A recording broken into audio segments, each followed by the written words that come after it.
कभी कभी हमें लगता है कि हमारे अपने, हमारे हितैषी, हमारे माता पिता को हमारे मन की बात ही नहीं समझ आ रही, जैसे उन्हें हमारे हर कार्य में, हर निर्णय में खोट दिखाई दे रहा हो।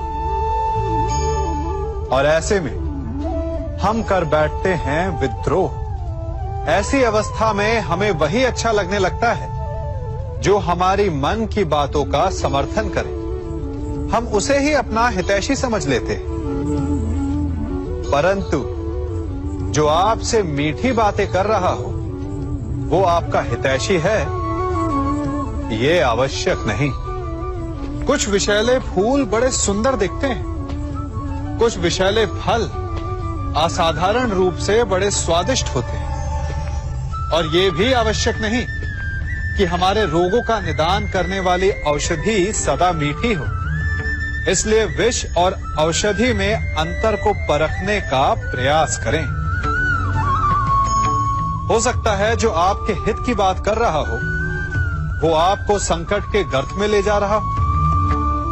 बात बात पर आवेश में ना आए। हो सकता है कि आपके माता पिता की कड़वी बातों में आपका ही हित छिपा हो। और माता पिता को भी प्रयास करना चाहिए कि यदि उनकी संतान अनुचित निर्णय ले रही है तो उसके अनुचित होने का भान प्रेम से करवाएं, दबाव और शासन से नहीं। क्योंकि कभी कभी कटु शब्द और कटु वचन अनुचित निर्णय को और पक्का कर देता है।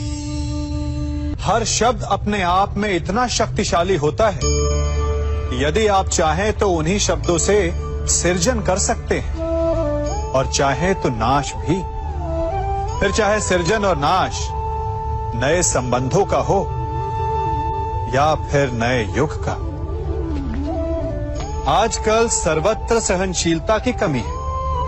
बात बात पर लोग झगड़ जाते हैं, विवाद पर उतारू हो जाते हैं। कारण शब्दों का प्रयोग। शब्दों का और वचनों का उचित प्रयोग करना सीखिए। आपकी आधी समस्याएं तो वहीं समाप्त हो जाएंगी। शब्द हमारी सबसे बड़ी पूंजी। उनका सोच समझकर भली प्रकार उपयोग करना ही श्रेयस्कर है। जो शब्द की महिमा और शक्ति को पहचान गया वो इस सृष्टि के आनंद को भी समझ गया।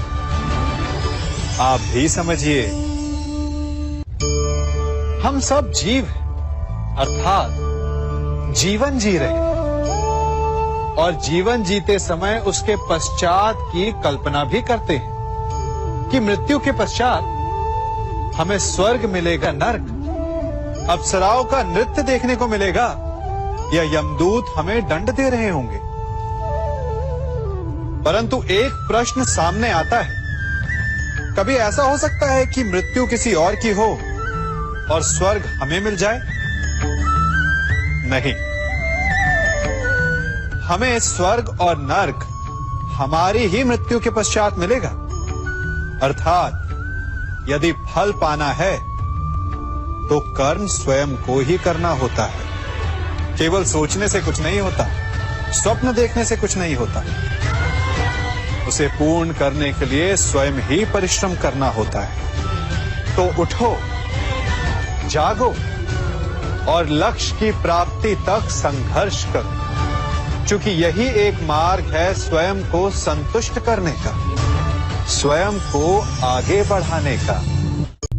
भाग, समय का भेद और हमारी असावधानी कई बार हमें समस्या में डाल देती है और हमें पीड़ा पहुंचाती है। फिर हम कभी अपने मित्रों से, कभी अपने आप से, कभी ईश्वर से केवल एक ही प्रश्न पूछते हैं कि क्यों, मेरे साथ ही ऐसा क्यों हुआ? इस प्रश्न का उत्तर किसी के पास नहीं। ये प्रश्न एक चक्रव्यूह की तरह है और इससे निकलने का मार्ग भी एक प्रश्न से ही आता है। यदि ऐसी अनुभूति हो तो स्वयं से प्रश्न पूछिए कि अब मैं ऐसा क्या करूं कि उस पीड़ा का अंत हो जाए। यदि मार्ग में बाधा आए तो ये प्रश्न ना करें कि बाधा मेरे समक्ष ही क्यों आई, बल्कि ये देखें कि उस बाधा से कई लोग आगे भी बढ़े हैं। आगे बढ़ने के लिए पांव से धरती को धकेलना पड़ता है। जो बीत गया उसकी पीड़ा का मरहम बीते हुए कल में नहीं, आने वाले भविष्य में मिलेगा।